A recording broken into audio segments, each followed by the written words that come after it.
Pride and Prejudice, written by Jane Austen, read by Chuck Brown. Chapter 55. A few days after this visit, Mr. Bingley called again, and alone. His friend had left him that morning for London, but was to return home in 10 days' time. He sat with them above an hour, and was in remarkably good spirits. Mrs. Bennet invited him to dine with them, but with many expressions of concern he confessed himself engaged elsewhere. "Next time you call," said she, "I hope we shall be more lucky." He should be particularly happy at any time, etc., etc., and if she would give him leave, would take an early opportunity of waiting on them. "Can you come tomorrow?" Yes, he had no engagement at all for tomorrow, and her invitation was accepted with alacrity. He came, and in such very good time that the ladies were none of them dressed. In ran Mrs. Bennet to her daughter's room in her dressing-gown, and with her hair half finished, crying out, "My dear Jane, make haste and hurry down. He is come. Mr. Bingley is come. He is, indeed. Make haste, make haste. Here, Sarah, come to Miss Bennet this moment, and help her on with her gown. Never mind Miss Lizzie's hair."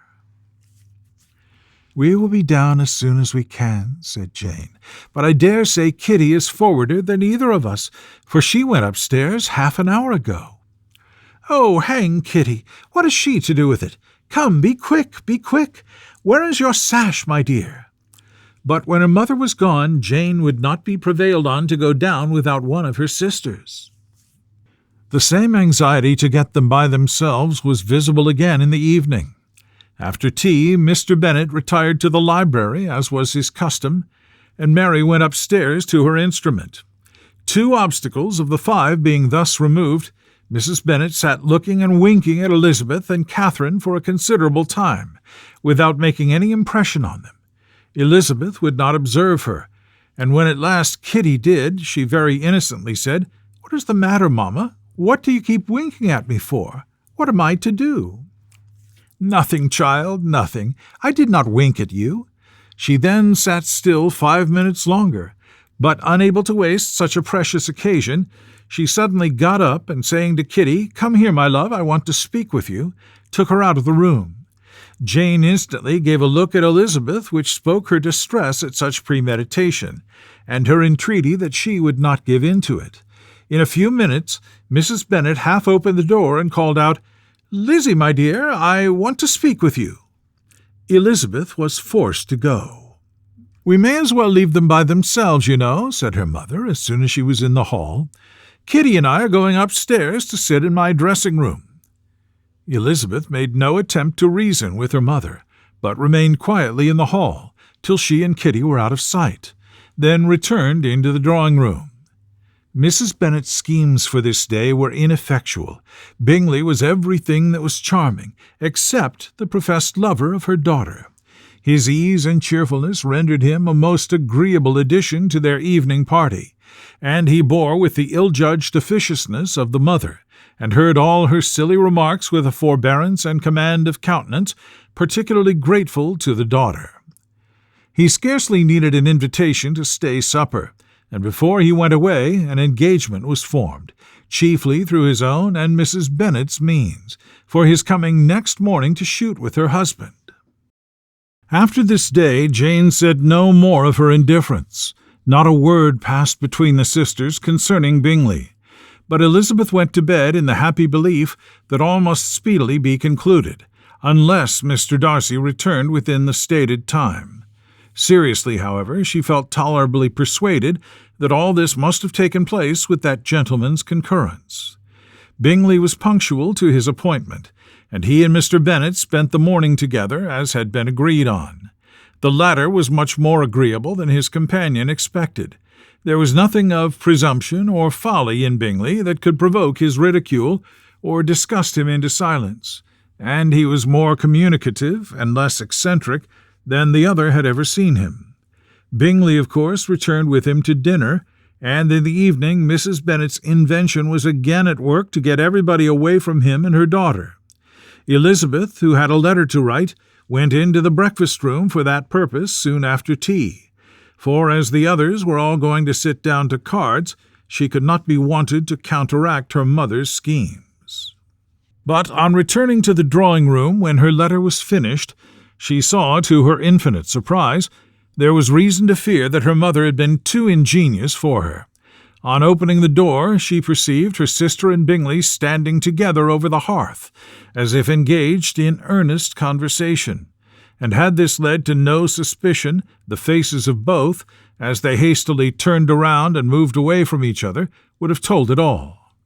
Their situation was awkward enough, but hers, she thought, was still worse. Not a syllable was uttered by either, and Elizabeth was on the point of going away again, when Bingley, who as well as the other had sat down, suddenly rose, and whispering a few words to her sister, ran out of the room. Jane could have no reserves from Elizabeth, where confidence would give pleasure, and instantly embracing her acknowledged with the liveliest emotion that she was the happiest creature in the world.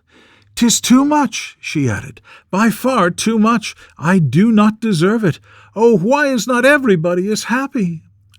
Elizabeth's congratulations were given with a sincerity, a warmth, a delight, which words could but poorly express. Every sentence of kindness was a fresh source of happiness to Jane, but she would not allow herself to stay with her sister, or say half that remained to be said for the present. "I must go instantly to my mother," she cried.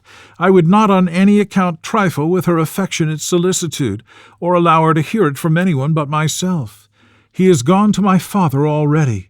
Oh, Lizzie, to know that what I have to relate will give such pleasure to all my dear family. How shall I bear so much happiness?" She then hastened away to her mother, who had purposely broken up the card party and was sitting upstairs with Kitty. Elizabeth, who was left by herself, now smiled at the rapidity and ease with which an affair was finally settled, that had given them so many previous months of suspense and vexation. "And this," said she, "is the end of all his friend's anxious circumspection, of all his sister's falsehood and contrivance, the happiest, wisest, most reasonable end." In a few minutes she was joined by Bingley, whose conference with her father had been short and to the purpose. "Where is your sister?" said he hastily, as he opened the door. "With my mother upstairs. She will be down in a moment, I dare say." He then shut the door, and coming up to her, claimed the good wishes and affection of his sister. Elizabeth honestly and heartily expressed her delight in the prospect of their relationship.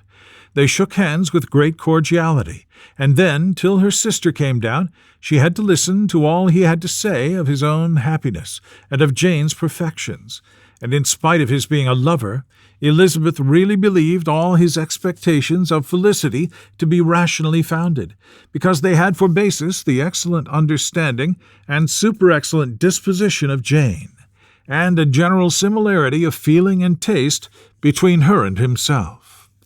It was an evening of no common delight to them all. The satisfaction of Miss Bennet's mind gave a glow of such sweet animation to her face as made her look handsomer than ever. Kitty simpered and smiled, and hoped her turn was coming soon. Mrs. Bennet could not give her consent or speak of approbation in terms warm enough to satisfy her feelings, though she talked to Bingley of nothing else for half an hour, and when Mr. Bennet joined them at supper, his voice and manner plainly showed how really happy he was. Not a word, however, passed his lips in allusion to it, till their visitor took his leave for the night. But as soon as he was gone, he turned to his daughter and said, "Jane, I congratulate you. You will be a very happy woman." Jane went to him instantly, kissed him, and thanked him for his goodness. "You are a good girl," he replied, "and I have great pleasure in thinking you will be so happily settled. I have not a doubt of your doing very well together. Your tempers are by no means unlike. You are each of you so complying that nothing will ever be resolved on, so easy that every servant will cheat you, and so generous that you will always exceed your income." "I hope not so. Imprudence or thoughtlessness in money matters would be unpardonable in me." "Exceed their income, my dear Mr. Bennet," cried his wife. "What are you talking of? Why, he has 4,000 or 5,000 a year, and very likely more." Then, addressing her daughter, "Oh, my dear, dear Jane, I am so happy. I am sure I shan't get a wink of sleep all night. I knew how it would be. I always said it must be so at last. I was sure you could not be so beautiful for nothing.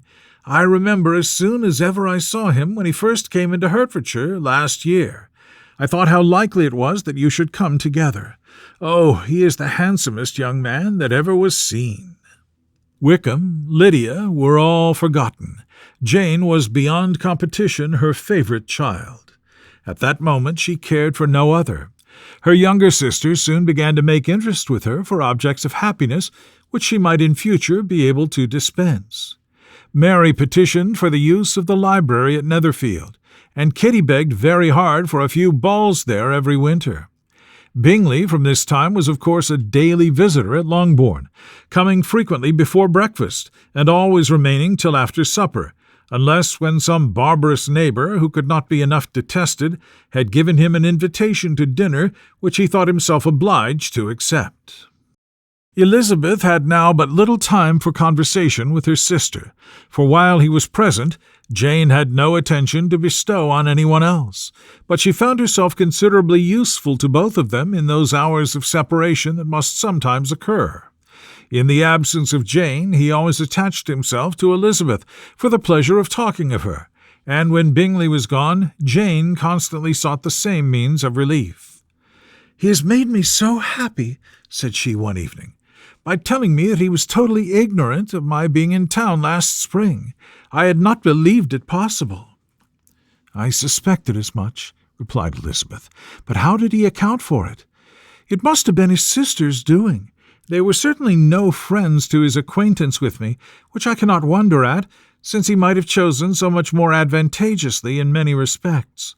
But when they see, as I trust they will, that their brother is happy with me, they will learn to be contented, and we shall be on good terms again, though we can never be what we once were to each other." "That is the most unforgiving speech," said Elizabeth, "that I have ever heard you utter. Good girl! It would vex me indeed to see you again the dupe of Miss Bingley's pretended regard." "Would you believe it, Lizzie, that when he went to town last November, he really loved me, and nothing but a persuasion of my being indifferent would have prevented his coming down again? He made a little mistake, to be sure, but it is to the credit of his modesty." This naturally introduced a panegyric from Jane on his diffidence, and the little value he put on his own qualities. Elizabeth was pleased to find that he had not betrayed the interference of his friend, for though Jane had the most generous and forgiving heart in the world, she knew it was a circumstance which must prejudice her against him. "I am certainly the most fortunate creature that ever existed," cried Jane. "Oh, Lizzie, why am I thus singled from my family, and blessed above them all? If I could but see you as happy, if there were but such another man for you!" "If you were to give me 40 such men, I could never be so happy as you. Till I have your disposition, your goodness, I can never have your happiness. No, no, let me shift for myself, and perhaps, if I have very good luck, I may meet with another Mr. Collins in time." The situation of affairs in the Longbourn family could not be long a secret. Mrs. Bennet was privileged to whisper it to Mrs. Phillips, and she ventured, without any permission, to do the same by all her neighbours in Meryton. The Bennets were speedily pronounced to be the luckiest family in the world, though only a few weeks before, when Lydia had first run away, they had been generally proved to be marked out for misfortune. The end.